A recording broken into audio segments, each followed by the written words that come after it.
Paz de Jesus a todos. Vamos fazer uma oração. Feche os seus olhos, curve sua cabeça. Senhor Jesus, obrigado por essa noite, por essa oportunidade de compartilhar a Tua palavra. Hoje nós temos um tema importante para ser compartilhado e eu peço o Teu auxílio, Espírito Santo. Direciona os nossos caminhos, direciona a minha mente, o nosso entendimento, em nome do Senhor Jesus Cristo. Amém. Pessoal, normalmente eu faço algumas indicações de livros. E aí, se você comprou algum, não leu, você lê primeiro o que você comprou e depois você compra outro. Porque eu não estou ganhando comissão em venda de livros, só estou falando os livros que são bons.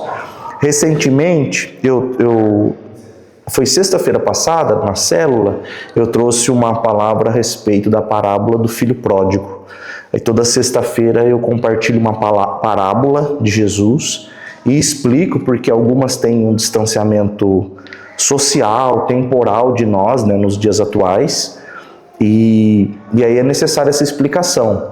Vou dar um exemplo. Na parábola do filho pródigo, o pai sai correndo, e ele já é idoso, e ele sai correndo para abraçar o filho. Mas na cultura deles, um idoso correr é vergonhoso. Eles não costumam correr. É uma vergonha para um idoso sair correndo. E esse pai não está nem aí para correr, não está nem aí para o que os outros pensam. Ele quer abraçar o filho dele. Bom, eu trouxe um capítulo do livro, se chama Ele Escolheu os Cravos, do Max Lucado. É bem emocionante, acho que a irmã ouviu, né? A irmã até falou que chorou. É bem emocionante, assim, bem tocante. E, assim, é livro que quando você começa a ler rapidamente, você quer ler ele todo. Então, essa é uma indicação também para vocês. Ele Escolheu os Cravos. Eu ia trazer ele hoje, acabei esquecendo, mas o subtítulo do livro é O que Deus fez para conquistar nosso coração. Tá? Então, é uma boa leitura também. Hoje nós vamos ter uma aula a respeito de dízimo, oferta, coleta, contribuição. Será que Deus quer o nosso dinheiro? Deus sendo todo-poderoso, rico, a Bíblia diz que Ele é dono do ouro, da prata. Ele quer nosso dinheiro? O que Ele tem a ver com o nosso dinheiro, com a nossa vida financeira? Então nós vamos ler alguns textos. O primeiro texto que nós vamos ler, Gênesis capítulo 4. Nós vamos ver o primeiro homicídio da Bíblia. E o primeiro homicídio da Bíblia, um irmão matou o outro. Qual que era a discussão deles? Qual culto estava certo e qual culto estava errado. Essa era a discussão de dois irmãos e no fim das contas um matou o outro. Gênesis capítulo 4. A Bíblia diz assim: Adão teve relações sexuais com Eva, sua mulher. Ela engravidou e deu à luz a Caim. Disse ela: com o auxílio do Senhor tive um filho homem. Voltou a dar à luz dessa vez a Abel, irmão dele. Abel tornou-se pastor de ovelhas e Caim, agricultor. Passado algum tempo, essa informação é importante, passado algum tempo, Caim trouxe do fruto da terra uma oferta ao Senhor. É muito interessante a Bíblia porque é o seguinte, nós vemos o relato da criação, o relato da queda, e em nenhum momento a gente vê a instrução das pessoas terem que ofertar alguma coisa a Deus. A gente não vê essa instrução. A Bíblia não relata isso. Como é que eles souberam? Como é que eles adivinham? Provavelmente é uma conversa com Deus. É possível que isso acontecia, inclusive, no Jardim do Éden. Algum animal era morto? Provavelmente não. Mas que havia esse tipo de relacionamento com Deus? Provavelmente sim. Agora, a Bíblia nos omite isso. Quando Caim vai ofertar, a Bíblia diz que passou um tempo, dando a ideia de que não era prioridade de Caim, não era a primeira coisa que Caim queria fazer. Passou um tempo. Sabe quando a gente tem alguma coisa para fazer que até é importante, né? Mas o grau de importância é diferente para as pessoas? Às vezes a esposa diz para o marido, precisa fazer isso, isso e isso. Mas o grau de importância no coração da esposa é diferente do grau de importância do coração do marido. Então o marido vai em outro momento. Tira o lixo. Na importância da esposa, qual é o grau de importância? Urgente. Chama a polícia para tirar esse lixo e tira o lixo. E na cabeça do marido qual que é? O lixeiro vai passar amanhã 14 horas. Então 13h99 eu vou levantar do meu sofá e vou pegar o lixo. Percebe que o grau de importância, de prioridade na cabeça das pessoas é diferente. Então a Bíblia está dizendo que passou um tempo. Então dá a entender que não era tão prioridade assim para Caim. Nossa, Cael, eu juntei Caim com Abel, hein? Que fusão é essa, Cael? Versículo 4. Abel, por sua vez, essa expressão quer dizer que é contraditória, é diferente de Caim. Por sua vez, trouxe as partes gordas. O que é parte gorda? Aqui nessa região. Partes gordas são as partes mais saborosas dos animais, mais valiosas, mais gostosas. Normalmente a carne com gordura é a picanha, né? É a parte mais valiosa. Do porco também, né? Mas eu acho que tudo com gordura é mais saboroso. Abel trouxe as partes gordas. Segundo informação, não é só a parte mais gostosa e a melhor parte. Das primeiras crias do seu rebanho. Então era a primeira cria da parte mais gostosa. É isso que ele trouxe. O Senhor, S maiúsculo. Aqui nessa Bíblia está não só o S maiúsculo. Está o S, o E, o N, o H, o O e o R. Essa palavra Senhor é o YHWH, é o nome de Deus. Deus aceitou com agrado, ele ficou feliz. A Abel e a sua oferta. O ofertante vem primeiro. A pessoa vem primeiro. Deus se agradou de Abel e da sua oferta. Mas não aceitou a Caim. Ele rejeitou a pessoa Caim e a sua oferta. Nós vamos falar sobre isso hoje, mas eu já vi pessoas na internet. Esse assunto, gente, de contribuição, é um dos assuntos mais delicados a serem tratados. Por quê? Existem mais de milhões de desigrejados hoje. O que são desigrejados? Pessoas que se declaram crer em Deus, mas que não frequentam igreja nenhuma. Muitas dessas pessoas estão feridas, traumatizadas, algumas estão apostatando da fé. De que forma? São contrárias a muitos ensinos bíblicos. Um dos ensinos, a igreja se reunir como igreja, eles acham que isso não tem importância nenhuma, não tem relevância. Outra coisa, contribuição. Então, eles são completamente contrários a qualquer cristão ter que contribuir, ou mesmo sem ter, contribuir na igreja financeiramente. Então, quando você vai ver pessoas falando a respeito do assunto que nós vamos tratar hoje, normalmente aparece um monte de hater. Hater, a palavra hater em inglês é ódio. Pessoas que eles falam palavrão, eles xingam, eles chamam de falso profeta. Por quê? Porque algumas pessoas consideram que Deus quer o meu coração, Ele não quer meu bolso, não quer o meu dinheiro. Isso é nítido, muitas pessoas dizem isso. Em contrapartida, alguns que seguem uma linha de que a Bíblia é um livro para apresentar um caminho de prosperidade. Vou repetir a frase. Tem pessoas que acreditam que a Bíblia é um livro para apresentar um caminho para a prosperidade. Ensina as pessoas, o ser humano, a ser próspero. Isso é mentira, a Bíblia não está aqui para isso.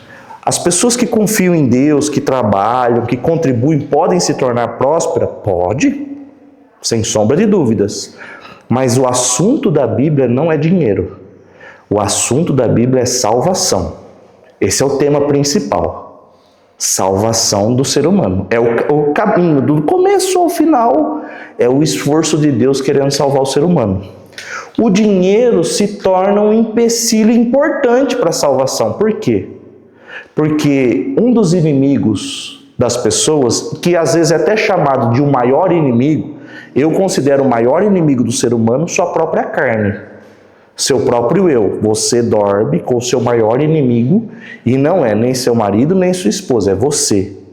Algumas pessoas dizem que o maior inimigo de Deus começa com um D e termina com O. Diabo? Não, dinheiro. Por quê? Porque ninguém quer um diabo de 50 no bolso. E uma nota de 50 reais, alguém quer? Tipo Silvio Santos, vou jogar um aviãozinho para vocês. Ninguém quer dinheiro? Nossa, mas que turma diferente, hein? Franciscana. Acho que normalmente as outras turmas, todo mundo, quando eu falo, alguém quer dinheiro? Todo mundo já levanta a mão já, né? Faz um Pix. É porque é outra, hoje em dia, né, outra tecnologia, né? Bom, o dinheiro é um empecilho. Jesus diz que é mais fácil um camelo passar por um furo de uma agulha do que um rico entrar no reino dos céus. Algumas pessoas vão falar que o buraco da agulha, a fenda da agulha, é uma fenda que é feita na muralha da cidade. Não, o buraco da agulha que Jesus está falando é o buraco da agulha. É a agulha mesmo. É mais fácil passar um camelo lá dentro do que um rico entrar no reino dos céus. Quer dizer que é impossível o rico entrar? É impossível? Não é impossível, mas é difícil. É difícil. Por quê? Porque muitos ricos amam o dinheiro. Da mesma forma que outros pecadores amam seus próprios pecados, tá? Mas o dinheiro é um problema muito sério no coração de muitas pessoas. E aí nós vamos ver qual que é o padrão bíblico para lidar com isso. Bom, primeira coisa, quando Abel vai oferecer algo a Deus, ele oferta o melhor das partes gordas das primeiras. Algumas pessoas dizem assim, eu não contribuo na igreja porque não sobra. Mas Deus, Ele não quer a sobra de nada nossa. Não quer. Eu não oro porque não sobra tempo. Sinceramente, soa bem ofensivo, não soa? Imagina um relacionamento de namoro ou de casamento. Eu não estive com você porque não me sobrou tempo. Soaria legal, né, para outra pessoa? Eu não comprei nada para você porque não sobrou. Ninguém quer sobra. Né? Imagina se eu chego aqui, então, eu estava comendo e sobrou isso aqui. Aí eu trouxe para você. Eu acho que não vai soar legal, né? Agora, é o seguinte, eu fui colher isso daqui, essa melancia, e eu trouxe para você. Pensei em você, lembrei de você. É diferente, né? Quando Caim vai ofertar, a Bíblia diz que passou um tempo, não era prioridade dele. E o que acontece nos próximos versículos revela o que está no coração dele. Abel pega as primeiras partes, das primeiras crias. Imagina, tipo assim, você está começando uma coisa. O Adão, ele só dava nome aos animais, ele não trabalhava no Éden. Ele tem Abel e eles pecaram e eles estão em queda. E agora Abel começa a ser pastor de ovelhas. E aí ele pega as primeiras crias, o primeiro, as melhores partes e entrega a Deus. Sacrifica a Deus. Deus recebe Abel e a sua oferta. E recusa a Caim e a sua oferta. Antes da oferta, vem a pessoa. Como eu estava dizendo, algumas pessoas acreditam que a Bíblia é um livro para ensinar as pessoas a serem prósperas. Então eu já vi na internet pessoas dizendo o seguinte, mesmo eu não servindo a Deus, mesmo eu não obedecendo a Deus, se eu seguir o princípio de contribuição, se eu contribuir com fé, com generosidade, eu vou ser abençoado. Mas a Bíblia está dizendo isso? Algumas pessoas entendem a oferta, o dízimo, a coleta, e nós vamos explicar as diferenças de cada coisa, como sendo um investimento que você faz no banco. Porque a Bíblia fala de prosperidade, eu não vou negar isso. Só que ao mesmo tempo, antes disso, vem um relacionamento com Deus. Deus não rejeitou a oferta de Caim pelo conteúdo da oferta, não, ele rejeitou a pessoa. A Bíblia diz assim no Novo Testamento: se você, quando for ofertar, tiver algo contra o seu irmão, ou o seu irmão tiver algo contra você, deixa a oferta do lado, se acerta com o seu irmão, volte e oferte. Por quê? Porque antes da oferta vem a pessoa. Antes da oferta. A oferta fala muito da pessoa? Diz. A oferta de Abel falava sobre ele. Era a melhor parte, era a primeira parte. Entende? Você já foi numa festa de aniversário e aí vai cantar parabéns? Para quem você vai dar o primeiro pedaço? É perguntado para o aniversariante. O primeiro pedaço tem mais recheio do que os outros? Tem mais glacê? Tem mais açúcar? Tem mais sabor? Tem mais valor. Quem recebe o primeiro pedaço fica honrado. E se o aniversariante for uma criança e tiver o pai e a mãe na mesma festa, aí vai ter um problema. Porque se ele entregar para o pai, a mãe vai fazer um bico desse tamanho. Porque fui eu que enchi as bexigas, porque fui eu que comprei o bolo, porque não sei o quê. Se a criança entrega para a mãe, alguns pais até relevam, né? Mas não é 100%. Por que o primeiro pedaço é tão importante assim, gente? Se a gente vai num lugar, igual vocês estão aqui hoje numa sala de uma casa, e vocês chegaram e vocês sentaram aí nos lugares de vocês, se você se levantar e for no banheiro e alguém chegar e sentar no seu lugar, você provavelmente ao voltar do banheiro, você vai olhar e você vai falar: esse é meu lugar. Mas como seu lugar? Esse nem é sua casa, você nem comprou esse sofá? Por quê? Porque nós seguimos uma lei de prioridade, de quem veio primeiro, de quem é maior, e Deus é maior do que nós. Deus é primeiro do que nós. Existe uma história que eu costumo contar, e eu vou usar alguns exemplos. Imagine que a gente está vivendo no Antigo Testamento. E aí eu sou uma pessoa pobre, né? Everson do Antigo Testamento. E aí eu tinha o desejo de empreender, de plantar milho, e eu nem tenho terra. E aí eu vou por uma pessoa e peço dinheiro emprestado. E que é isso? Eu vou por uma pessoa e aí, imagina, eu vou lá na Emily, você vai me emprestar um dinheiro. Mas quanto? Eu quero R$1 milhão. Para quê? Eu quero arrendar uma terra e eu quero plantar milho. A Emily é uma pessoa cheia de dinheiro, de negócios, e ela sabe que isso não vai dar certo. E aí ela fala: eu vou te emprestar juros. Quanto? Quando você colher, você vai ter que devolver 40%. 1.400.000. Quer dizer, eu já sou pobre, eu já não tenho dinheiro. E aí, se esse esquema der errado, eu vou ficar devendo muito.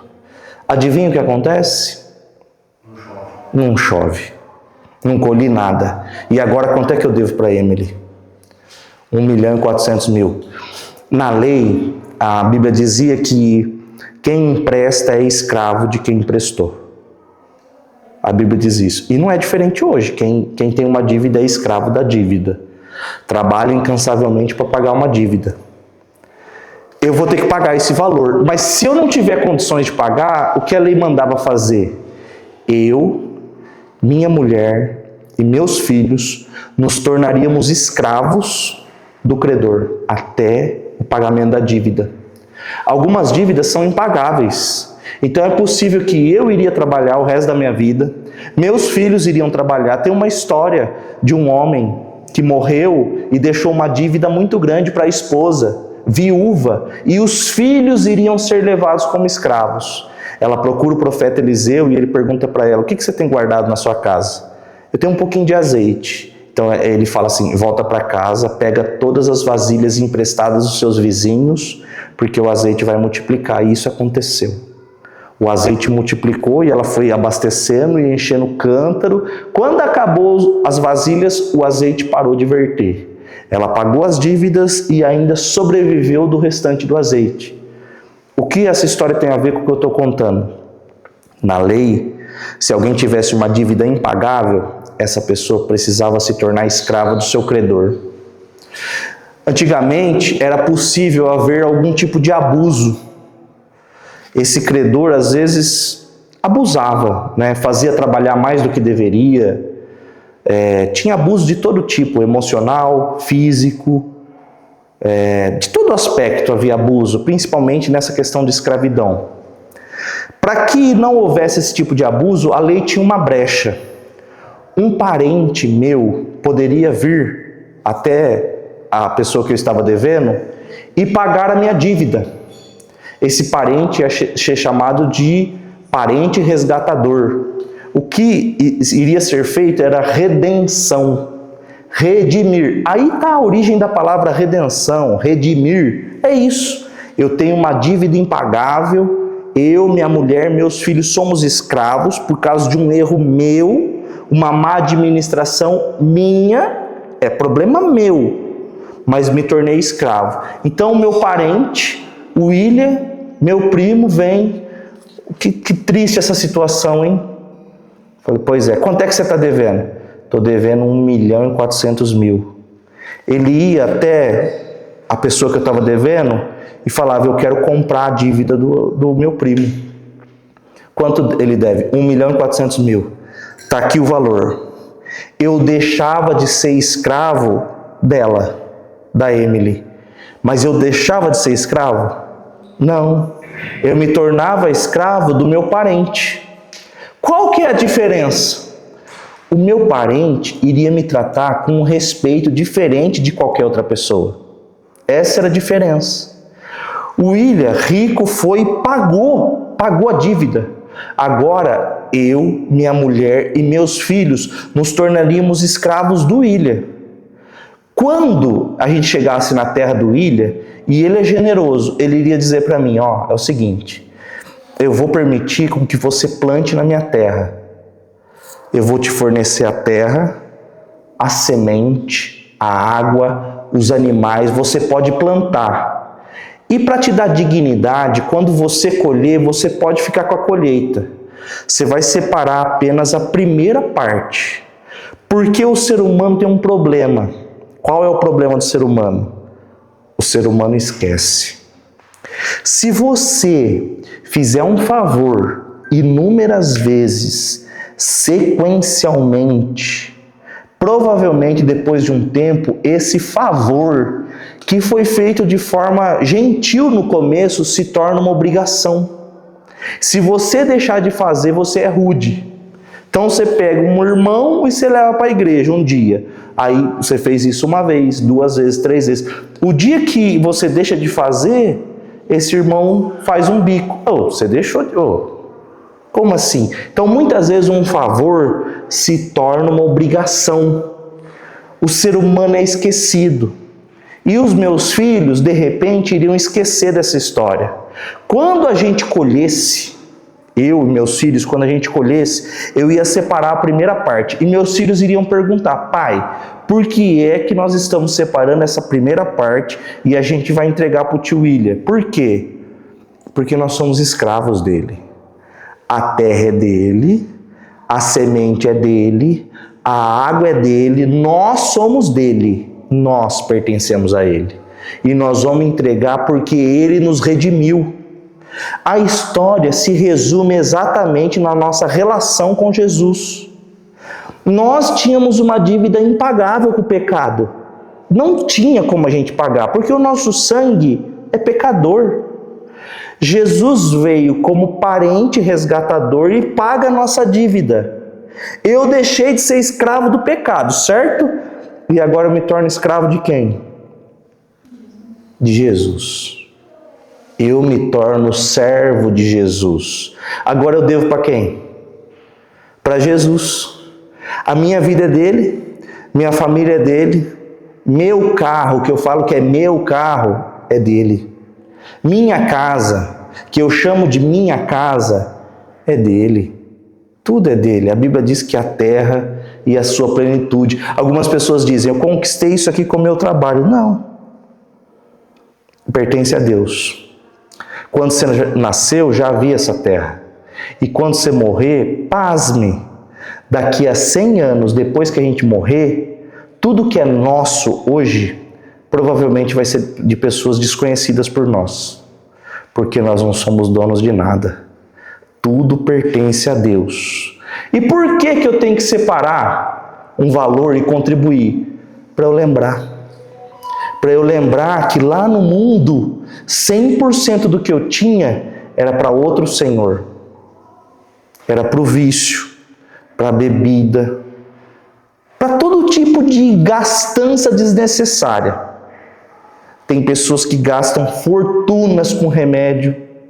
Aí quando aceita Jesus, alguns gastam. Uma vez eu vi uma conta do cigarro, era 33% do rendimento de um homem, 33%. Aí ele aceita Jesus, é liberto do cigarro pela graça de Deus, Deus não está cobrando nada, mas ele deixou de ser escravo, Jesus pagou o preço do pecado dele e ele começa a servir a Deus, aí ele acha inconveniente ter que contribuir, ter que ajudar o pobre. Percebe que não faz muito sentido? Por que eu preciso contribuir como cristão? Porque eu amo a Deus e eu sou grato a Ele. Porque eu era escravo do pecado e agora eu sirvo a Deus. Na época existia um ano chamado o Ano do Jubileu no Antigo Testamento. O que era o Ano do Jubileu? Todos os escravos... Hoje está difícil, né? Jubilão. O que era o Ano do Jubileu? Todos os escravos eram libertos. Todos os escravos eram libertos. Todos. Tinham senhores que eram tão bons que tinha escravo que não queria ir embora. Aí ele ia em praça pública e ele pedia para furar a orelha na frente de muitos conselheiros e colocava um brinco bem grande. O que aquele brinco indicava? Eu era escravo, fui liberto, mas eu quero continuar servindo a esse Senhor. Porque Ele é bom, eu não quero viver distante dEle. Davi diz no Salmo, depois eu vou mandar o Salmo para vocês: Senhor, as minhas orelhas furastes. O Senhor me libertou, mas eu quero continuar sendo seu escravo. Porque é muito bom te servir. É uma honra te servir. Então, Caim não é rejeitado só pelo conteúdo da oferta, ele é rejeitado pelo conteúdo do coração dele. E isso é muito importante na hora de fazer algo para Deus.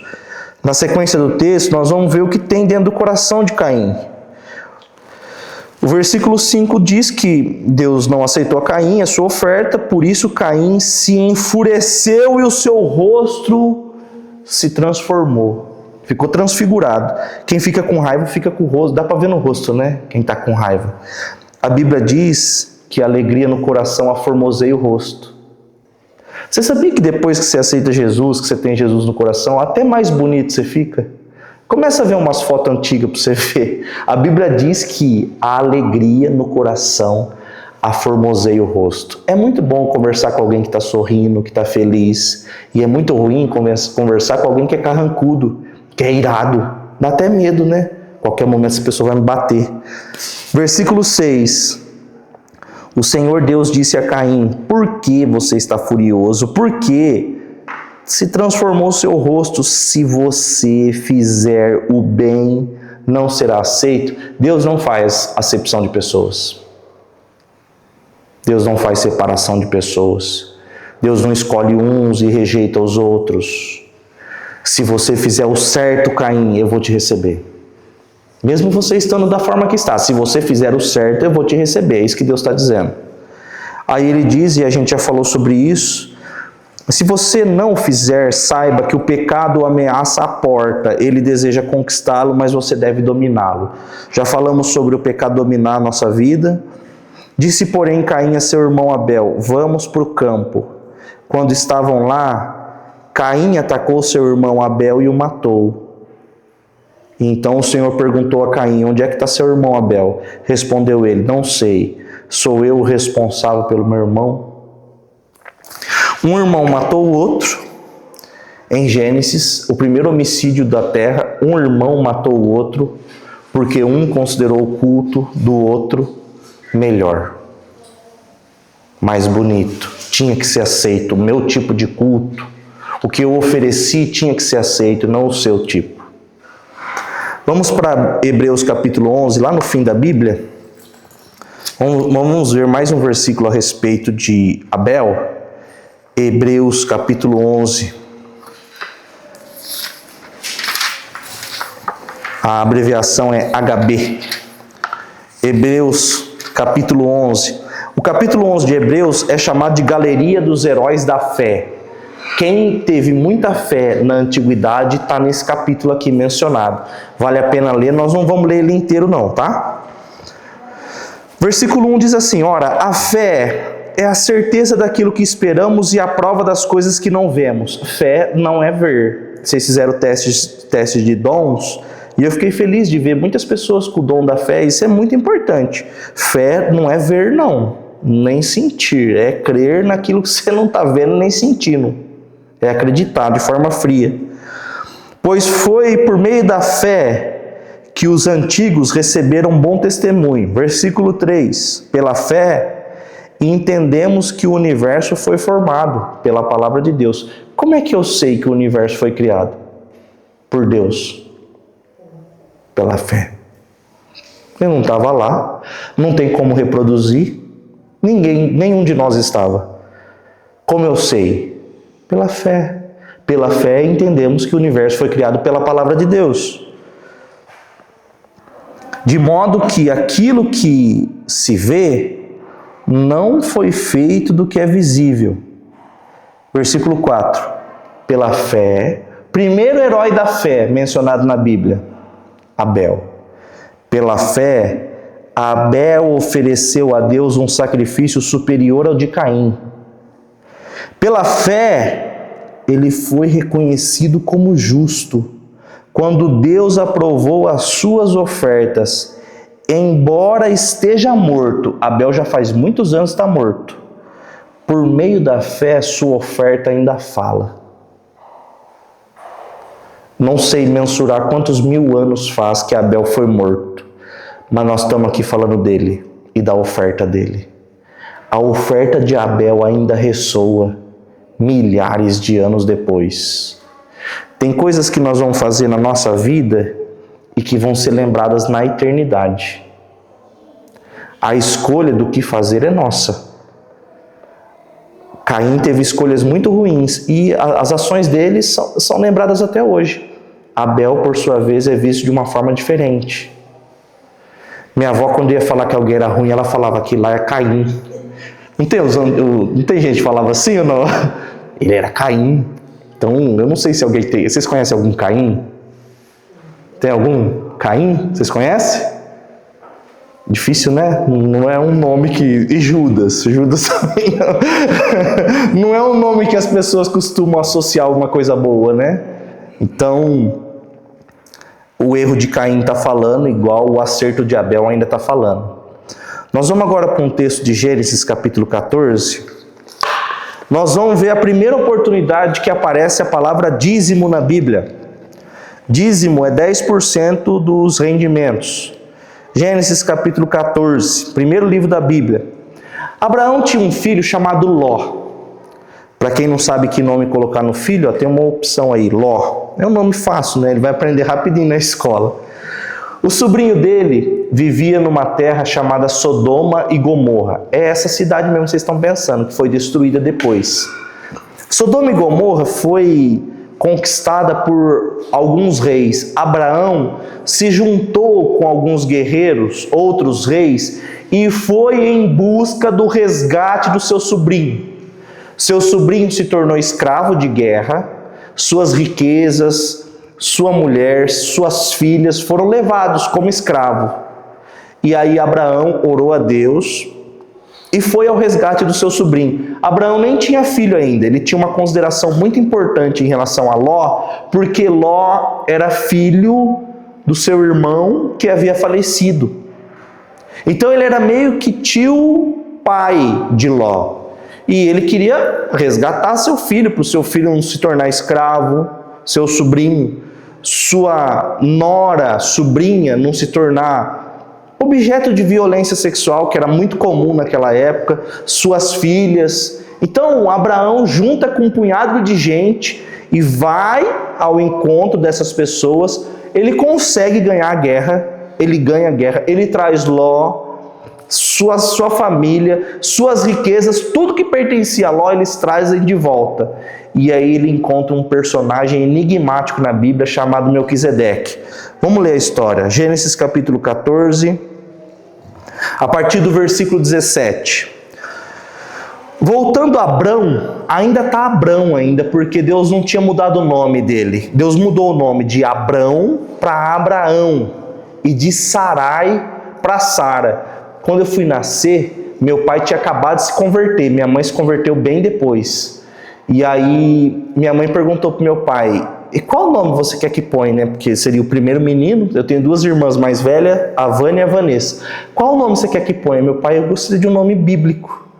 Aí ela, mas qual o nome que eu não conheço? Aí ele, Abrão. Não era nem Abraão ainda, acho que ele chegou em Gênesis 14, né? E o nome dele é mudado no 16. Aí ele falou Abrão. Aí minha mãe, Deus que me perdoe, Abrão não dá.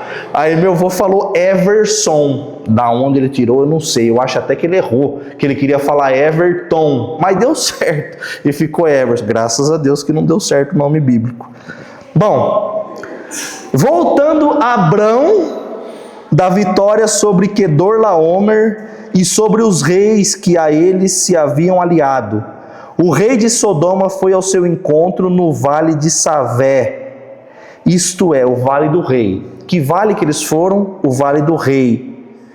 Então Melquisedeque, rei de Salém, na frente de Salém tem uma letrinha. Qual que é a letrinha que está na frente aí? Bem pequenininha, da Bíblia de vocês. Tem isso ou não? Na Bíblia de vocês? Não? Na minha está assim. Então Melquisedeque, rei de Salém, tem uma letrinha D, bem na frente assim, uma indicação, tipo um asterisco. Algumas Bíblias têm, outras Bíblias não têm. Aí você vai no rodapé da sua Bíblia, aqui embaixo aqui, ó. Aqui embaixo no rodapé tem uma espécie de uma legenda em algumas Bíblias. Essa letra tem no final. Tem no final? Para mim, aqui embaixo está escrito assim, ó, isto é, Savé, isto é, Jerusalém. O Melquisedeque é rei de onde? De Salém, que significa Jerusalém. O Melquisedeque é rei de Jerusalém e sacerdote do Deus Altíssimo. O Melquisedeque é sacerdote do Deus Altíssimo. Deus tinha aparecido para Abraão já algumas vezes, mas Abraão conhecia Deus já? Não. Ele não conhecia Deus. Ele não sabia quem Deus era, o que Deus gostava. E esse personagem enigmático, que a gente não sabe explicar direito, apareceu para Abraão se declarando rei de Jerusalém, sacerdote do Deus Altíssimo. Essa expressão Deus Altíssimo é um nome cananeu, de Canaã. Não é uma expressão dos judeus.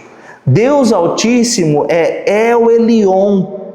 Essa expressão foi usada inúmeras vezes a partir desse encontro. Abraão se encontra com um rei e sacerdote. Tem mais um personagem na Bíblia que é rei e sacerdote simultaneamente. Alguém sabe quem é? Samuel era juiz, profeta e sacerdote, mas não era rei e sacerdote. Rei e sacerdote simultaneamente. Começa com G e termina com Zus. Jesus. Jesus é rei dos reis e sumo sacerdote eterno.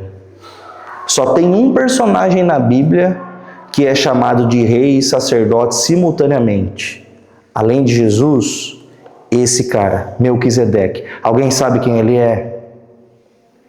Ninguém sabe. Só dá para saber que ele é sacerdote do Deus Altíssimo. Esse cara já tem um relacionamento com Deus. Diferente de Abraão. Abraão está começando. Abraão é um velho estéril, sem filho, que ouve voz falando com ele. Vocês têm noção do que é isso? Vocês têm noção que ao longo da vida inteira de Abraão, que chamava Abrão no começo, Deus apareceu 7 vezes para falar com ele. 7 oportunidades só. Deus fala com ele e ele acredita. Ele passa a conhecer a Deus. Ele não conhecia Deus antes. Quando Abraão encontra esse cara enigmático, vamos ver o que acontece.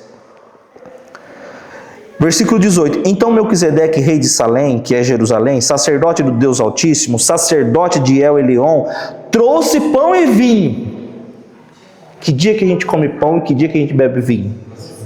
Santa Ceia. Santa Ceia é a celebração da redenção. O que é isso? Nós estávamos perdidos, nós éramos escravos e Jesus pagou um alto preço. Isso aí é Santa Ceia. Abraão tinha ido resgatar o seu sobrinho.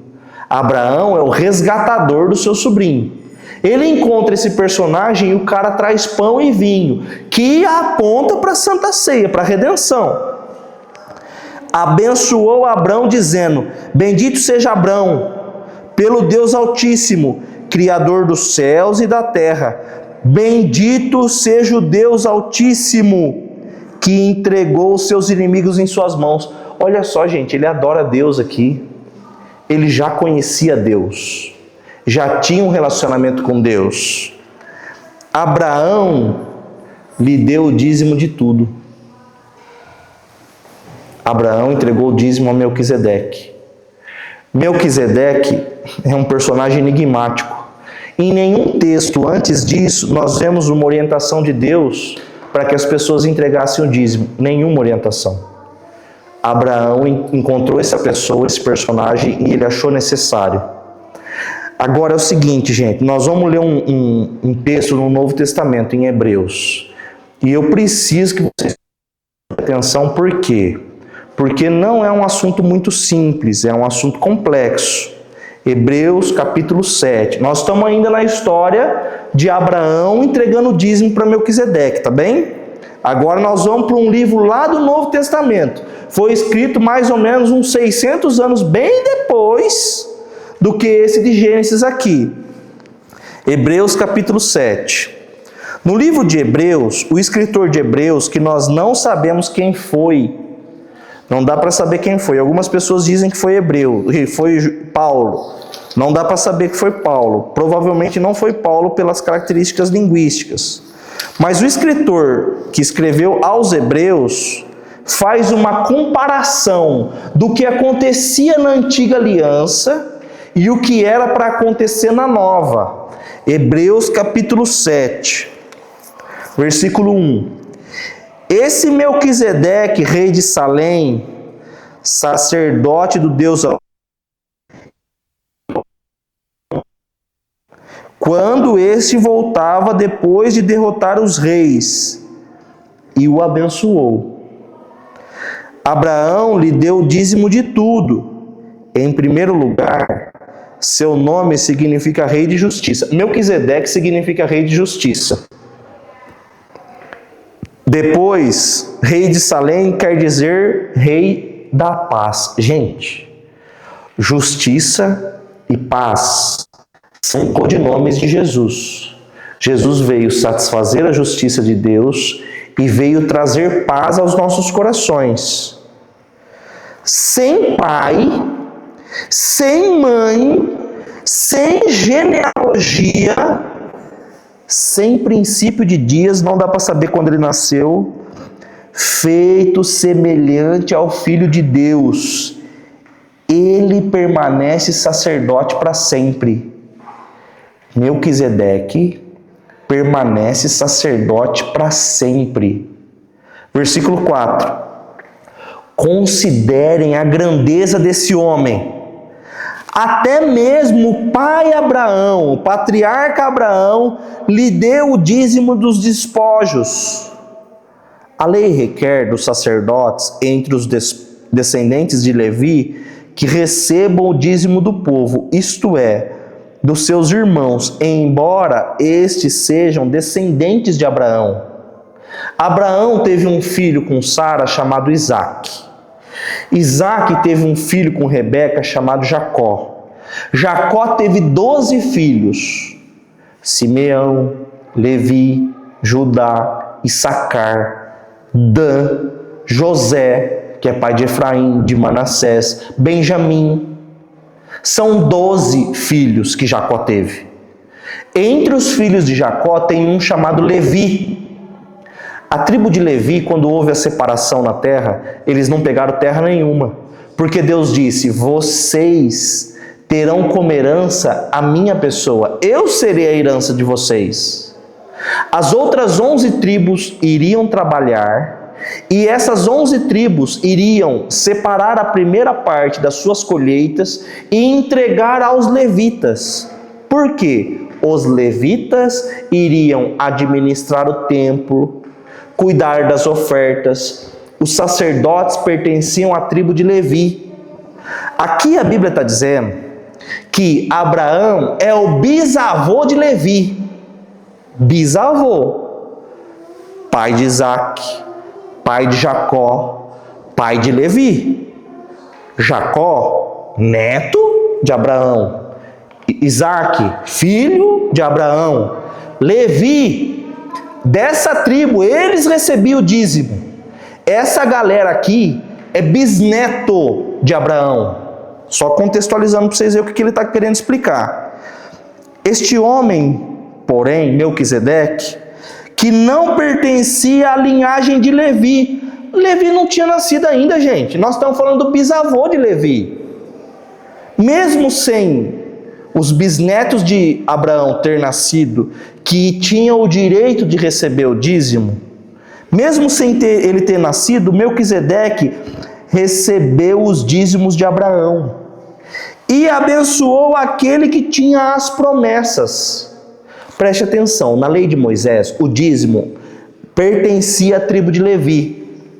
Levi é bisneto de Abraão, mas Abraão está entregando o dízimo para um personagem enigmático: rei de paz, rei de justiça, rei de Jerusalém, sacerdote do Deus Altíssimo, que não tem linhagem, que não sabe qual que é o primeiro dia dele, e que permanece sacerdote para sempre.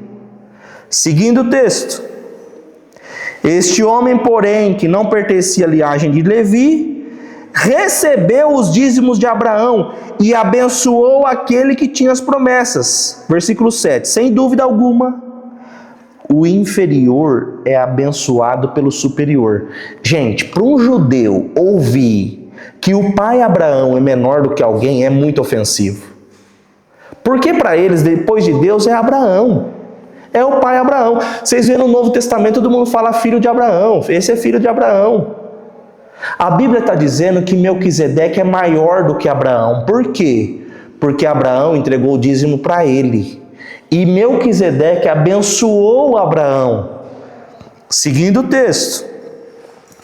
O 7 diz que, sem dúvida alguma, o inferior é abençoado pelo superior. Versículo 8. No primeiro caso, quem recebe o dízimo são homens mortais. Na tribo de Levi, quem é que recebia o dízimo? Homens mortais, descendentes de Levi. No outro caso de Melquisedeque, é aquele de quem se declara que vive. Aquele de quem se declara que vive. Quem é que a gente declara que vive há mais de 2000 anos? Jesus. Não está morto. Os descendentes de Levi morreram tudo. E Jesus está vivo. Então você tem um caso, um momento da história que as pessoas entregavam o dízimo para os descendentes de Levi. Só que esses descendentes morreram, eles eram mortais. Tem um personagem que é maior, que é rei de paz, rei de justiça, rei de Jerusalém, sacerdote do Deus Altíssimo. Esse cara recebeu e ele vive para sempre. Vamos continuar o texto. Versículo 9, pode-se até dizer que Levi, que recebe os dízimos, entregou-os por meio de Abraão. Gente, isso daqui é um nó na cabeça. Porque o Levi é bisneto de Abraão. E o escritor aos Hebreus está dizendo que nas entranhas de Abraão havia uma informação genética chamada DNA.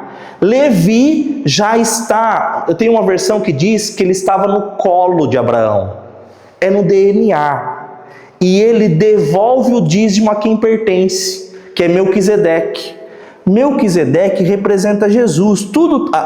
O texto está dizendo que Melquisedeque é uma figura de Jesus, porque Melquisedeque ainda vive, porque ninguém sabe o primeiro dia de Melquisedeque, porque ninguém sabe a genealogia de Melquisedeque, porque nós chamamos Melquisedeque rei de Jerusalém, sacerdote do Deus Altíssimo, rei da paz, príncipe da paz. Seguindo o texto: pois quando Melquisedeque se encontrou com Abraão, Levi ainda não havia sido gerado. Se fosse possível alcançar a perfeição por meio do sacerdócio levítico, gente, olha que informação importante. Se fosse possível alcançar a perfeição por meio do sacerdócio levítico, visto que em sua vigência o povo recebeu a lei, durante a vigência do sacerdócio de Levi, as pessoas receberam a lei de Moisés. Só que o escritor aos Hebreus, Emily, está dizendo que não era possível alcançar a perfeição, porque ninguém conseguia cumprir a lei plenamente, ninguém. Seguindo o texto: por que haveria ainda necessidade de se levantar outro sacerdote, segundo a ordem de Melquisedeque, e não segundo a ordem de Arão? Quem é sacerdote segundo a ordem de Melquisedeque? Jesus. Jesus não é descendente de Levi. Ele não é sacerdote de acordo com a ordem de Arão. Se ele fosse sacerdote de acordo com a ordem de Arão, de Levi, dá um nó, eu sei que dá um nó na cabeça. Eu falei, desde o começo eu falei, gente, eu preciso que vocês prestem atenção, porque é um assunto complicado. Jesus. O que eu quero dizer com o texto? O texto quer dizer que Jesus segue os rituais de Melquisedeque. E Melquisedeque recebeu o dízimo de Abraão. Se você não entender nada que está escrito aqui em Hebreus capítulo 7, mas você entender que Jesus é simbolizado, figurado, apontado por Melquisedeque, e Melquisedeque recebeu o dízimo, então você entendeu o conceito. Melquisedeque recebeu o dízimo de Abraão. É uma simbologia, porque o descendente de Abraão teria direito sobre o dízimo. Eles iam comer o dízimo. Os descendentes de Abraão, Levi, bisneto de Abraão, eles iriam participar do dízimo. O que o escritor aos Hebreus está querendo dizer é que, de uma forma figurada, o dízimo foi devolvido para quem pertence. Melquisedeque, que representa Jesus. Essa primeira parte dos rendimentos nossos pertence a Jesus. Quando eu fui resgatado, porque eu era vítima de uma guerra, eu era escravo, quando eu fui resgatado, primeira coisa que é feita: pão e vinho, redenção, santa ceia e a devolução da primeira parte. Por quê? Porque Ele é meu dono, eu sou escravo dele. Eu era escravo do pecado, agora eu sou escravo dele. Vamos seguir o texto. Versículo 13: ora, aquele de quem se dizem essas coisas pertencia a outra tribo, da qual ninguém jamais havia servido diante do altar, pois é bem conhecido que o nosso Senhor, descendente de Judá, tribo da qual Moisés nada fala quanto ao sacerdócio. Jesus é da tribo de Judá e não é da tribo de Levi. O que acabamos de dizer fica ainda mais claro quando aparece outro sacerdote semelhante a Melquisedeque, alguém que se tornou sacerdote não por regras relativas à linhagem, mas segundo o poder de uma vida indestrutível. Jesus não é sumo sacerdote perfeito porque ele é descendente de Levi. Essa aliança de Levi falhou, acabou, não rolou, não deu certo. É uma nova aliança. Nessa nova aliança, as pessoas, os cristãos, faz parte da igreja entregar o dízimo, porque eu sei que faz parte da história de Israel. Das 11 tribos, entregava o dízimo para a tribo de Levi. A discussão é, hoje em dia o cristão deve ou não, faz parte da vida do cristão contribuir dessa forma? A Bíblia está dizendo que Jesus é sacerdote da ordem de Melquisedeque, ele não tem nada a ver com Arão, com os descendentes de Levi. Seguindo o texto: alguém que se tornou sacerdote não por regras relativas à linhagem, mas segundo o poder de uma vida indestrutível. Versículo 17: porquanto sobre ele é afirmado: Tu és sacerdote para sempre, segundo a ordem de Melquisedeque. Jesus é da ordem de Melquisedeque. A ordenança anterior é revogada, porque era fraca, inútil, pois a lei não havia aperfeiçoado coisa alguma, sendo introduzida uma esperança superior pela qual nos aproximamos de Deus. E isso não aconteceu sem juramento. Outros se tornaram sacerdotes sem qualquer juramento, mas ele se tornou sacerdote com juramento quando Deus lhe disse: o Senhor jurou e não se arrependerá. Tu és sacerdote para sempre. Jesus tornou-se, por isso mesmo, a garantia de uma aliança superior. O que a gente vive hoje é uma aliança superior ao que havia com os descendentes de Levi. Ora, daqueles sacerdotes tem havido muitos, porque a morte os impede de continuar em seu ofício. Mas visto que vive para sempre, Jesus tem um sacerdócio permanente. Portanto, ele é capaz de salvar definitivamente aqueles que por meio dele se aproximam de Deus, pois vive sempre para interceder por eles. É de um sumo sacerdote como este que precisávamos, santo, inculpável, puro, separado dos pecados, exaltado acima dos céus. Ao contrário dos outros sumos sacerdotes, ele não tem a necessidade de oferecer sacrifício dia após dia, primeiro pelos seus próprios pecados e depois pelos pecados do povo. Era isso que era feito pelo sumo sacerdote. Antes de oferecer pelo pecado do povo, ele tinha que oferecer pelos pecados dele para ele não morrer. A Bíblia está dizendo, Jesus não precisa fazer isso, porque ele não tem pecado. Ele intercede pelos transgressores, mas ele não é o transgressor. Por isso que ele é superior. A aliança de Jesus é superior ao que acontecia com Levi. Seguindo, ele fez de uma vez por todas, quando a si mesmo se ofereceu, pois a lei constitui sumos sacerdotes a homens que têm fraquezas, mas o juramento que veio depois da lei constitui o Filho perfeito para sempre. Nós não temos mais sumo sacerdote, a não ser Jesus. Ele é o sumo sacerdote perfeito. Na antiga aliança, as pessoas iam no templo e dependia da intercessão de um homem pecador igual a gente.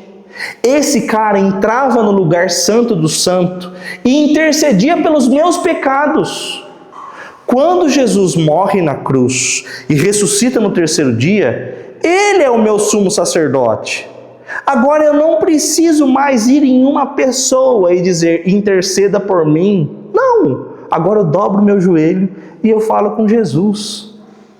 Jesus é o nosso intermediário, nosso intercessor, nosso mediador entre Deus e os homens. Qual é a intenção de Hebreus capítulo 7?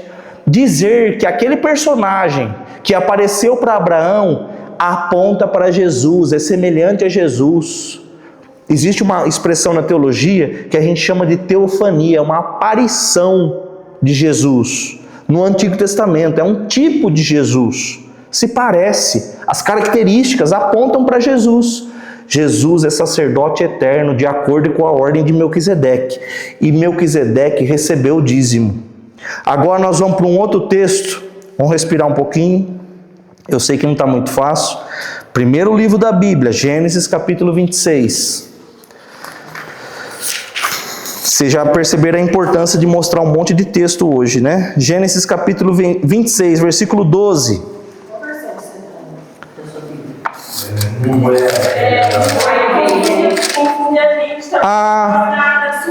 NVI, tá bom. Vamos pegar aqui. Porque eu pedi uma Bíblia emprestada, ela trouxe essa aqui. É diferente, vamos... Ah, tá, eu nem reparei. Vamos ler a NTLH. Não, tá tudo bem, eu abro aqui.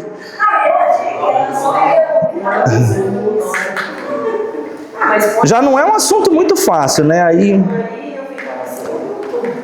Gênesis capítulo 26, versículo 12. 26, 12. Gênesis 26, 12. Deixa eu tomar um pouquinho de água aqui. Jacó é o que de Abraão? Vou dizer que não sei nem quem é Jesus, mas você foi só. Jacó, gente, pensa aí. Jacó é o que de Abraão? É neto, né? Neto. Deus de Abraão, Isaac e Jacó. Neto de Abraão.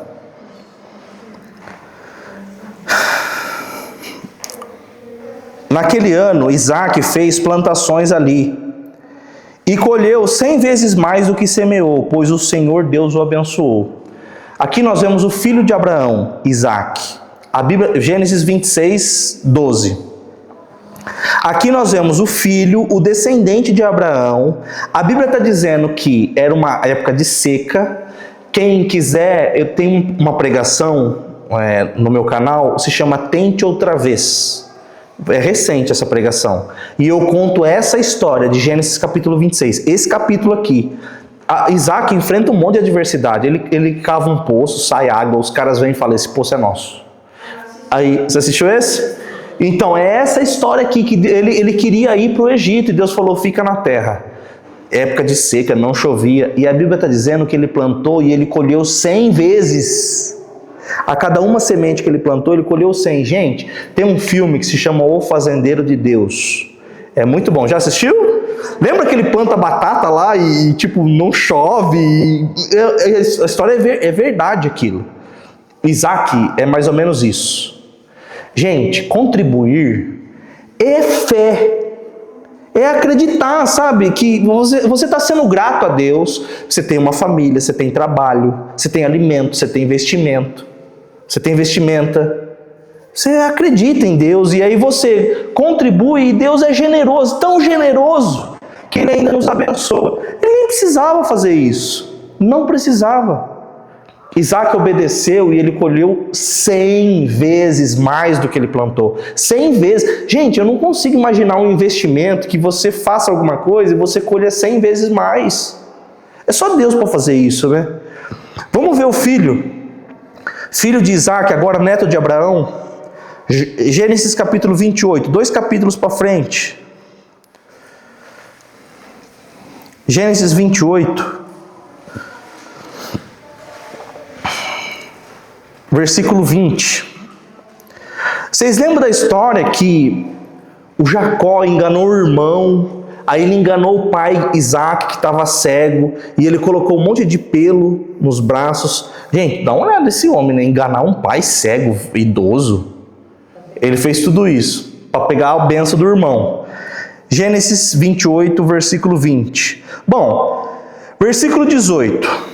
Jacó se levantou bem cedo, pegou a pedra que havia usado como travesseiro e a pôs de pé num pilar. Vamos ler o versículo 15. Cadê? Versículo 12. Quando ele fugiu, ele começou a dormir. Vocês já perceberam que não dá para ler só um. Versículo 12. Então Jacó sonhou. Ele está fugindo do irmão. E ele está no meio do deserto, com medo. Gente, imagina dormir no meio do deserto, animal, frio. O deserto é frio de noite, é muito quente de dia e frio de noite. Então Jacó sonhou, ele viu uma escada que ia da terra até o céu. E os anjos de Deus subiam e desciam por ela. Tinha um hino que a gente cantava na igreja, um corinho. O hino falava assim: era uma escada cheia de anjos que subiam e desciam. É um hino bonito, é que eu não sei me cantar muito bem, mas não sei se chamou tanto. Eu não sei, do padre Marcelo Rossi?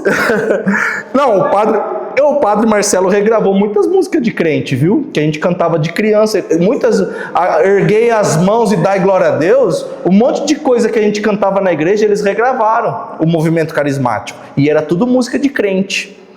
Bom, é um hino muito bonito, mas é que eu não sei me expressar muito bem nas canções.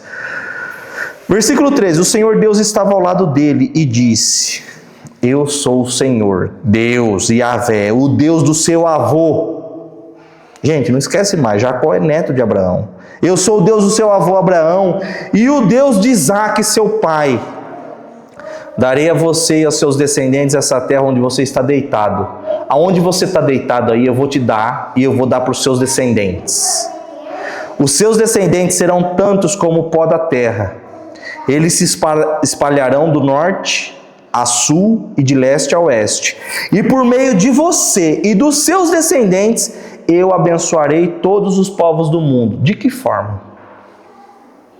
De que forma? Eu estou perguntando para vocês. Como que Deus abençoa todos os povos do mundo através dos descendentes de Abraão, Isaque e Jacó? Essa é a mesma promessa que ele fez a Abraão, a Isaque, ele está fazendo a Jacó agora. Abençoarei todas as pessoas, famílias da terra. Como? Não faz ideia? Jesus é descendente de Jacó. Jesus é descendente de Abraão. Jesus é descendente de Isaque. Todas as famílias e os povos da terra são abençoados, porque Deus escolheu Jacó, Isaque e Abraão para manter a linhagem deles viva, porque nessa linhagem iria nascer o Salvador. Essa promessa que Deus está fazendo a Jacó diz respeito a Jesus, aponta para Jesus. Versículo 16, quando Jacó acordou, disse assim: de fato, o Senhor Deus está neste lugar, e eu nem sabia disso. Aí ele ficou com medo e disse: este lugar dá medo na gente. Aqui é a casa de Deus, aqui fica a porta do céu. Jacó se levantou bem cedo, pegou a pedra que havia usado como travesseiro e a pôs de pé como um pilar.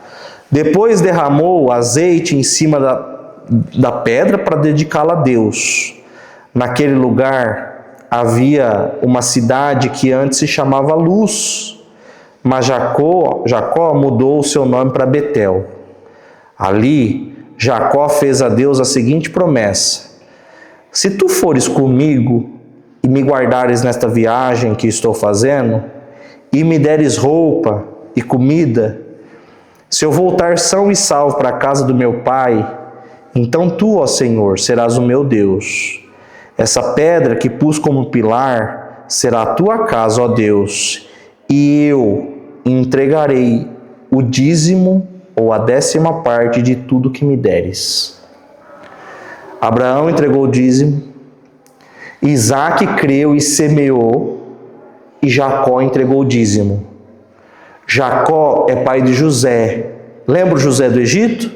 Quando José foi para o Egito, lembra que os descendentes, inclusive Jacó, desceram para o Egito, 75 pessoas, ficaram no Egito, depois eles foram escravizados, depois nasce Moisés, Moisés resgata o povo, 400 anos depois, aí Deus dá a lei para Moisés. Algumas pessoas dizem assim, o dízimo é da época da lei. Mas a lei veio 400 anos depois dessa história. E esses caras já estão entregando dízimo. Isaque entregou, Jacó e Abraão, todos. Vamos para o próximo texto. Malaquias capítulo 3, esse é um texto forte. Malaquias é o último livro do Antigo Testamento. Malaquias capítulo 3, versículo 8.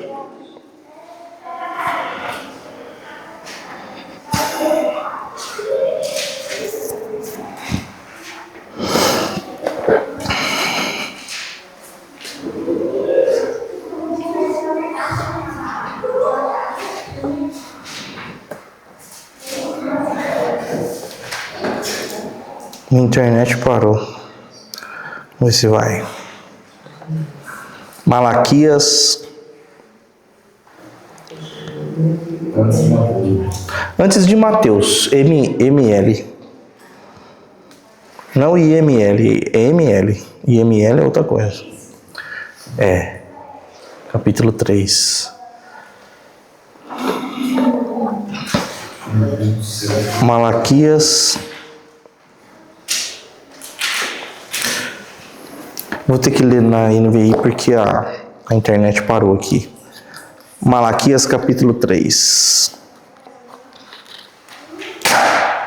Malaquias. Abriu. 3, versículo 8.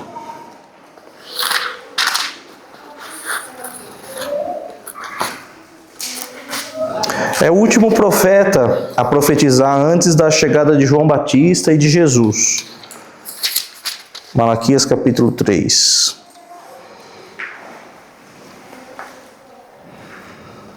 Bom, vamos ler a partir do versículo 6. Eu vou ler aqui na NVI, porque a NTLH não está abrindo. De fato, eu sou o Senhor e não mudo. Por isso, vocês, descendentes de Jacó, não foram destruídos. Desde o tempo dos seus antepassados, vocês se desviaram dos meus decretos e não lhes obedeceram. Voltem para mim e eu voltarei para vocês, diz o Senhor dos Exércitos. Mas vocês perguntam, como voltaremos? Versículo 8 de Malaquias capítulo 3. Pode um homem roubar a Deus? Versículo 8 na NTLH. Eu pergunto, será que alguém pode roubar a Deus? Resposta, mas vocês têm roubado e ainda me perguntam, como é que estamos te roubando? Vocês me roubam nos dízimos e nas ofertas. Todos vocês estão me roubando e por isso eu amaldiçoo a nação toda. Eu, o Senhor Todo-Poderoso, ordeno que tragam todos os seus dízimos aos depósitos do templo, para que haja bastante comida na minha casa. Ponham-me à prova e verão que eu abrirei as janelas do céu e farei cair sobre vocês as mais ricas bênçãos. Olha o que Deus fala. Vocês estão usurpando, vocês estão deixando de fazer algo que eu mandei. Opa, essa aqui é chique, hein? Ó, um leão rosa. É legal isso aqui? É? Tá. Letra gigante. Bom, Deus tá dizendo que eles estão deixando de fazer. E aí ele fala assim, façam prova de mim. Façam prova. Se vocês procederem dessa forma, olha o que ele diz. Eu abrirei as janelas do céu e farei cair sobre vocês as mais ricas bênçãos. Eu farei sobre vocês. Farei cair as mais ricas bênçãos. Não deixarei que os gafanhotos destruam suas plantações e as suas parreiras darão muitas uvas. Todos os povos dirão que vocês são felizes, pois vocês vivem numa terra boa e rica. Eu, o Senhor Todo-Poderoso, estou falando. Então esse é o último livro do Antigo Testamento e o Antigo Testamento se encerra dessa forma. No primeiro dia de aula eu disse para vocês que uma doutrina bíblica tem que ter a menção dos apóstolos e tem que ter saído da boca de Jesus. Vocês acham que Jesus disse algo a respeito do dízimo? O que vocês acham? Pode responder com sinceridade. Quem acha que sim, levanta a mão. Quem acha que não? Jesus não falou nada de dízimo, levanta a mão. Quem acha que não acha nada? Mateus 23, 23. Mateus 23, 23. Abra sua Bíblia em Mateus 23, 23. Gente, essa aula vai ficar disponível. Eu sei que é muita informação, muito texto. Eu vou mandar depois um esquema no grupo de todos os textos que a gente está lendo, para vocês conferirem, para vocês lerem o contexto. E quem quiser rever a aula, então dá para rever. Inclusive, eu queria pedir um favor. Ajuda muito na plataforma quem curte, comenta no YouTube, compartilha. Então, esse vídeo, todos os vídeos das aulas, a gente confessa, até eu confesso, que a gente está sendo abençoado com esses estudos. Então, quanto mais pessoas ouvirem isso, que as pessoas tenham um encontro com Jesus. Então, é uma forma de alguma forma, divulgar isso daí. De que forma? Se você curtir, compartilhar, comentar isso daí, o algoritmo entende que é um assunto relevante e ele divulga para outras pessoas. Bom, o Mateus 23, vocês vão lembrar dos fariseus. Lembra dos fariseus? Fariseu prestava ou não prestava? Não prestava. Mateus 23, quem puder ler o capítulo inteiro. Eu não lembro se eu já li alguma vez para vocês. Acho que já, né? Jesus condena os fariseus. Olha o versículo 13. Ai de vocês, mestres da lei. Jesus chama eles de víboras. Raça de víboras, é o mesmo discurso de João. Eles ficam bravos porque as víboras comiam os irmãos, comiam os próprios pais, e é o que eles faziam. Sacrificavam o povo, olha o que Jesus diz: ai de vocês, mestres da lei, fariseus, hipócritas, porque vocês fecham a porta do reino dos céus para as outras pessoas, e vocês mesmos não entram, nem deixam que entrem os que estão querendo entrar. Eles colocavam tanta dificuldade para as pessoas entrarem, que nem eles conseguiam entrar e nem as outras pessoas. Gente, é muito diferente de hoje em dia. Ai de vocês, mestres da lei, fariseus hipócritas, porque vocês exploram as viúvas e roubam os seus bens, e para disfarçar fazem longas orações. Por isso o castigo de vocês será pior. Ai de vocês, vocês atravessam os mares, viajam por toda a terra a fim de procurar converter uma pessoa para a sua religião. Vocês vão nas casas das pessoas, vocês passam por mar, vocês viajam, vocês vão longe a fim de converter uma pessoa. E quando conseguem, tornam essa pessoa 2 vezes mais merecedora do inferno do que vocês mesmos. Por quê? Porque eles colocam um fardo além do que deveria colocar. Eles inventam regras da própria cabeça. A lei mandava não trabalhar no sábado. O que eles faziam? Você não pode andar mais do que 1 quilômetro. Você não pode carregar mais do que 2 quilos. Eles acrescentavam. Quer dizer, já não é muito fácil. Não era fácil cumprir a lei. Eles aumentavam.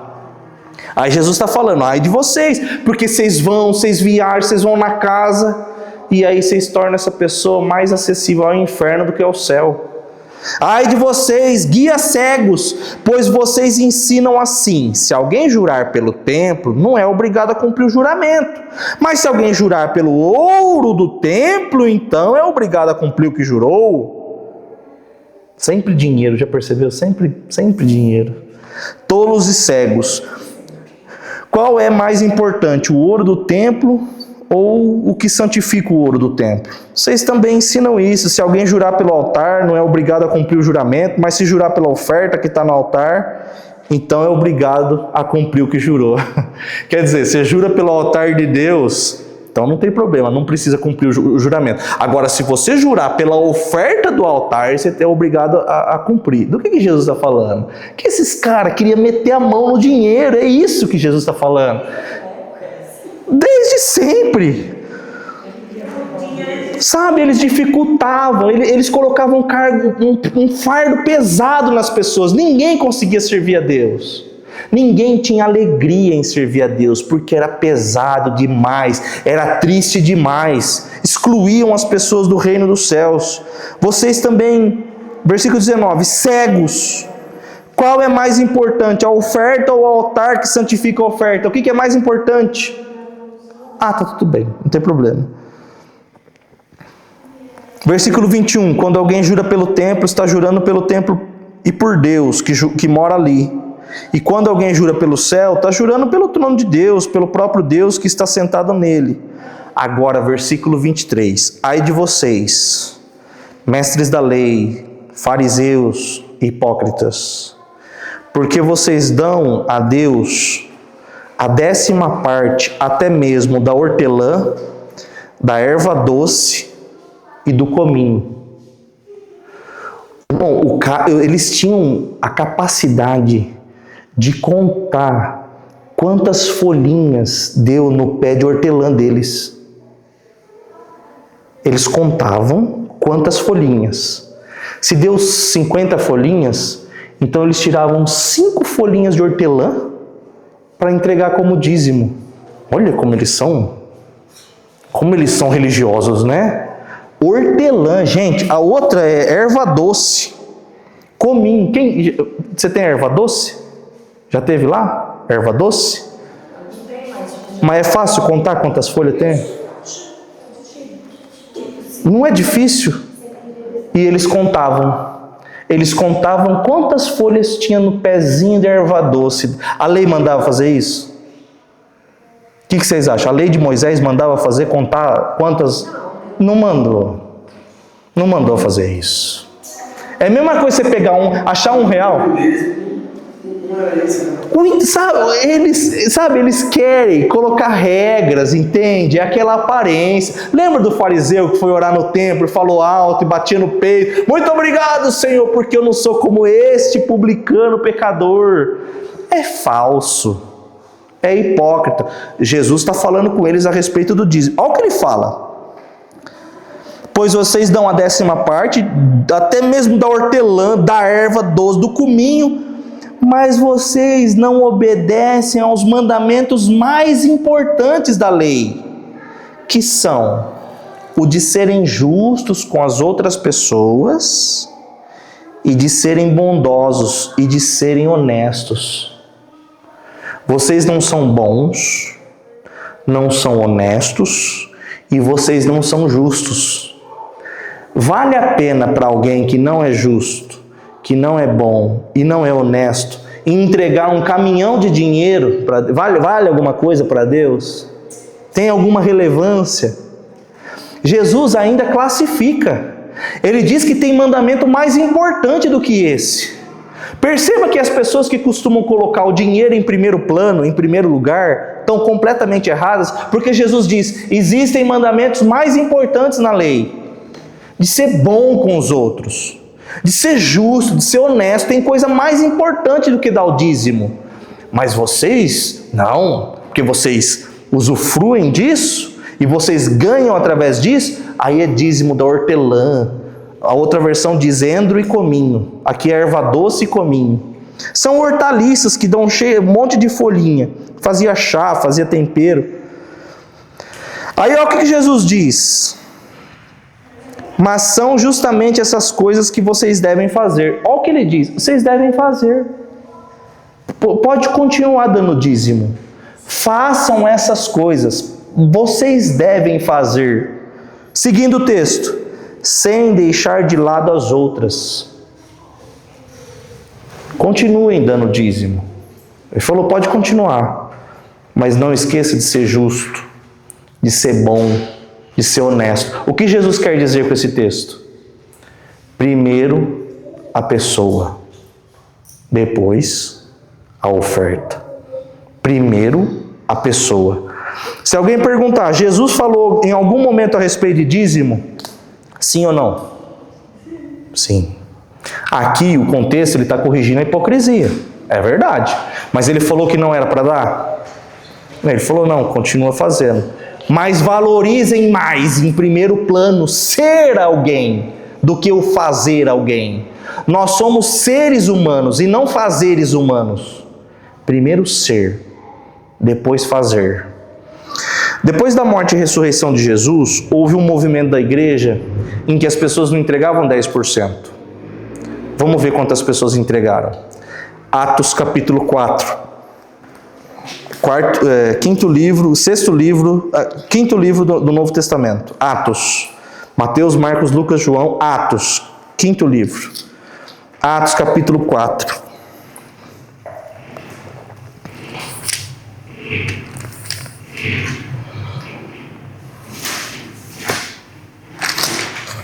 Opa, estou no livro errado aqui. Outro dia eu estava na igreja lá tentando ler um texto, li o livro errado, depois li o capítulo errado. Olha os irmãos, esse irmão já foi, hein? Atos capítulo 4, versículo 32. Todos os que creram, aqui nós estamos falando do começo da igreja, tá? Atos capítulo 4.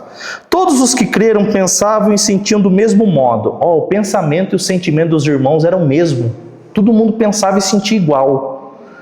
Ninguém dizia que as coisas que possuíam eram somente suas.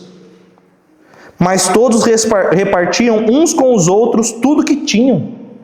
Os irmãos da igreja repartiam o que tinham com os outros irmãos. Com grande poder, os apóstolos davam testemunho da ressurreição do Senhor Jesus. E Deus derramava muitas bênçãos sobre todos. Não havia entre eles... Gente, isso aqui é um sonho. Não havia entre eles nenhum necessitado.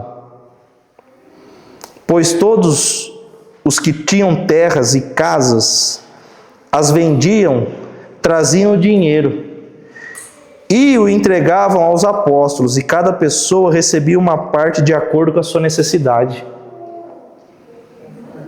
É um exemplo a gente, né? Que pena que não é mais assim, né? Nas nossas igrejas tem pessoas necessitadas ou não? Por que tem pessoas necessitadas nas nossas igrejas? Porque aqui os irmãos repartiam o que possuíam. A lógica para algumas pessoas do Evangelho é: vem para Jesus que se você tiver um carro você vai ter 10. Os testemunhos às vezes que a gente ouve é: eu tinha um carro, irmão, agora eu tenho 200. Eu tinha um cachorro, agora eu tenho boi, tenho gado, eu sou rico. Esses são os testemunhos. Quando na verdade o Evangelho de Jesus é: eu tinha 2 carros e agora eu tenho um porque eu doei o outro. Esse é o Evangelho de Jesus. A Bíblia diz: é melhor dar do que receber. Vamos na sequência do texto, vamos ver o que acontece aqui. O versículo 35 diz que eles entregavam aos apóstolos, cada pessoa recebia uma parte de acordo com a sua necessidade. O versículo 36, foi assim que José... Na verdade, na Bíblia de vocês está José também ou está outro nome? José? De todo mundo? Esse cara chama Barnabé. José é a expressão em... Barnabé, eu já não gostava de José na época. Eu jamais, quando eu era moleque, João, José, meus filhos nunca vão ter esse nome. Até que quando a gente foi nascer, a gente foi orar. Aí eu lembrei do discípulo amado, né, João. Falei, vai ser João.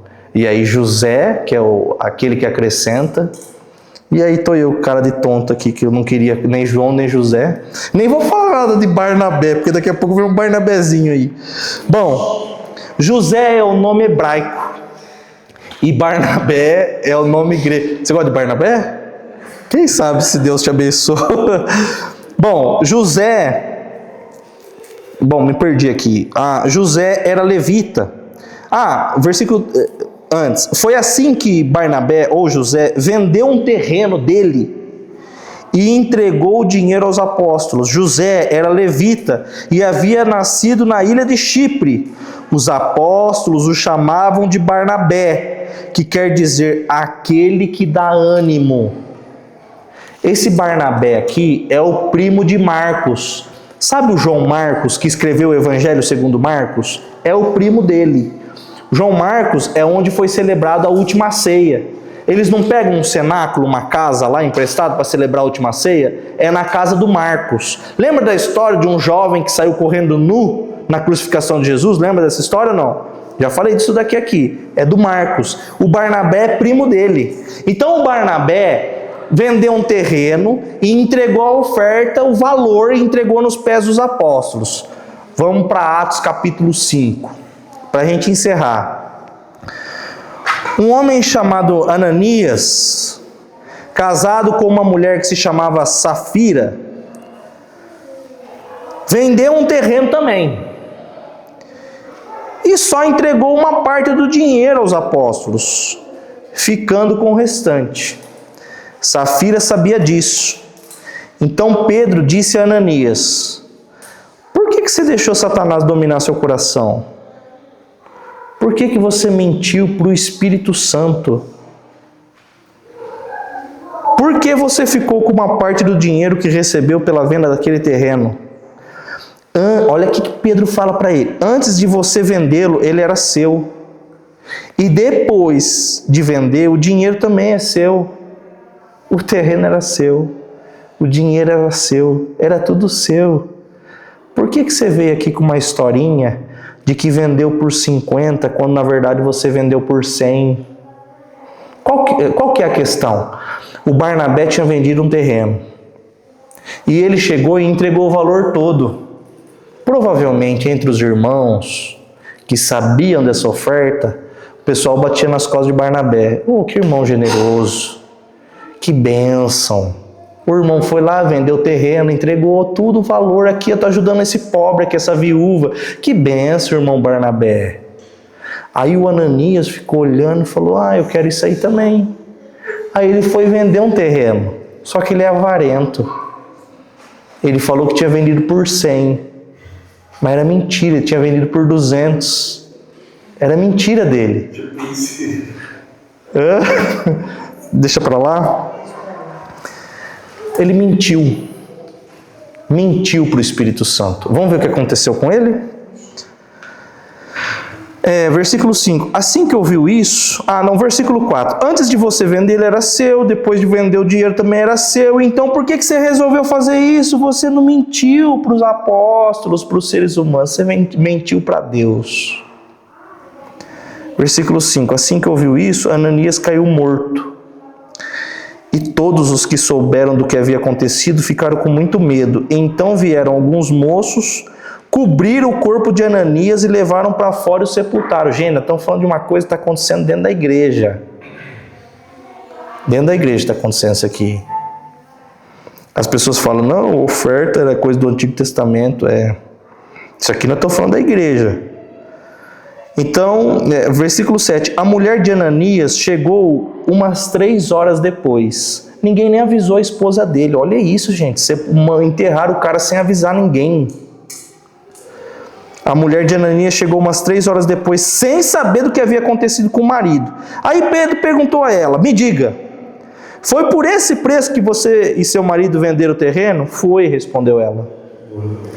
Então Pedro disse, porque você e seu marido resolveram pôr à prova o Espírito do Senhor, os moços que acabaram de sepultar seu marido já estão ali na porta e agora vão levar você também.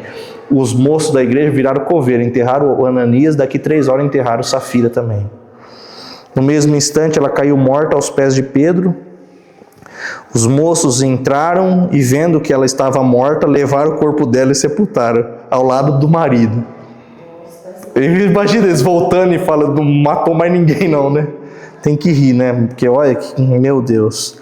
Toda a igreja e todos aqueles que souberam disso ficaram apavorados. Então nós estamos falando de um momento da igreja primitiva. Qual que é a questão aqui, gente? Qual que é a questão principal? Não entendi. Obediência.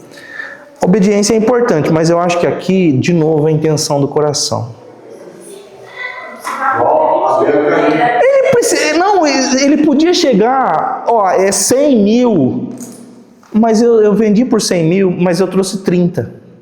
Amém, irmão. É mesmo se fosse Ele olhou para o outro, entende? O coração dele não está em Deus. Nós vamos ter que encerrar a aula hoje, porque já está tarde, mas na semana que vem nós vamos continuar falando disso e nós vamos falar de Maria, derramando um perfume caro aos pés de Jesus. Nós vamos falar da oferta da viúva. Nós vamos falar das coletas feitas pelo apóstolo Paulo. Um ministro pode receber salário? Não pode, é pecado, é certo. Alguém na Bíblia recebeu? Jesus recebeu contribuições? Então nós vamos falar sobre isso na próxima aula. Para a gente encerrar, Ananias e Safira foram mortos porque mentiram. A intenção no coração era falsa. Eles eram avarentos. O que eles queriam? Reconhecimento humano.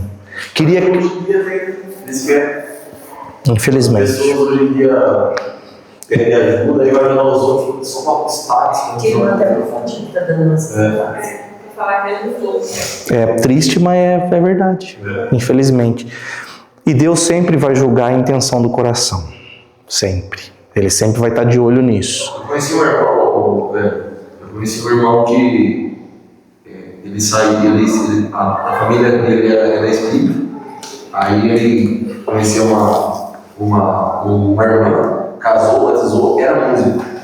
E ele fazia parte da administração, recebia coleta, contando. Teve uma vez que ele abriu o envelope e tinha moeda.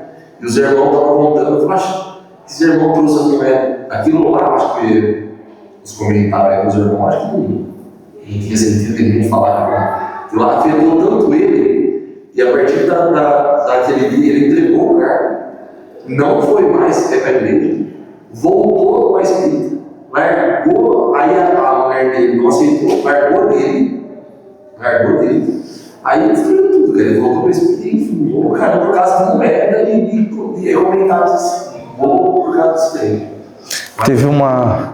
Eu já vi acontecer, por exemplo, de pessoa querer contribuir, e a Bíblia mostra, e nós vamos falar sobre isso na próxima aula, que cada um contribui de acordo com a sua prosperidade. E às vezes é tudo pratinho. Às vezes é o que dá para você contribuir. Da viúva. Às vezes é para Deus e as moedas, às vezes é bem importante.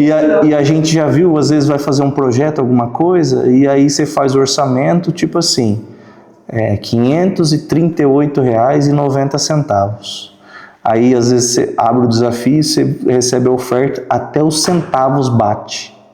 Porque Deus quer mostrar que, tipo, Ele que está no comando das coisas, né? Então, infelizmente, é uma realidade de muitas pessoas que acabam menosprezando os valores menores. E aí nós vamos ver que não tem nada a ver com Jesus isso daí, não tem nada a ver com a Bíblia. E esse assunto é relevante, é importante, por quê? Porque muitas pessoas deixam de morar no céu e deixam de ter um relacionamento com Jesus porque preferem ter um relacionamento com o dinheiro. O Deus dessas pessoas é o dinheiro, é Mamon. Havia um Deus na antiguidade chamado Mamon, que é o Deus da vida financeira. E infelizmente é a realidade na vida de muitas pessoas, inclusive de pessoas que vão na igreja. Infelizmente. Ananias e Safira eram da igreja, né? Eles queriam mesmo o reconhecimento de José e deram esse migué aí, foi para a perdição deles. Vamos orar a Jesus então agradecendo. Jesus, obrigado por essas histórias, por esse conhecimento. Eu sei que o Senhor tem muita coisa a revelar a nós e eu peço teu auxílio, Jesus. Obrigado pelo que o Senhor está fazendo, pelo que o Senhor está falando, ministrando nossos corações. O Senhor é um Deus presente. Em nome de Jesus eu oro para que esses ensinos estejam vivos em nosso coração, para que a gente possa exercer de uma forma que te agrade, Pai. Nós vemos na tua palavra tantas pessoas que fingem servir ao Senhor, que têm a intenção incorreta, indevida ao fazer algo para o Senhor. Jesus, me ajuda a ter a intenção verdadeira para tudo que eu vou fazer, Senhor. Quando eu for dar uma aula, que seja para que o teu nome seja engrandecido. Senhor, quando o meu orgulho quiser, de alguma forma, sobrepor aquilo que o Senhor tem para mim, que o Senhor possa me ajudar, me repreender, me corrigir. Jesus, que essa seja a história também dos meus irmãos que estão aqui, dos amigos que estão ouvindo essa aula. Jesus, que tudo que façamos, tudo seja para a tua glória, para o teu engrandecimento. Porque pessoas com a intenção errada mataram e morreram na antiguidade. Caim matou o irmão, Ananias e Safira morreram, Senhor, por causa de ofertas. Me ajude, Senhor, porque eu preciso muito de Ti. Em nome do Senhor Jesus Cristo. Amém.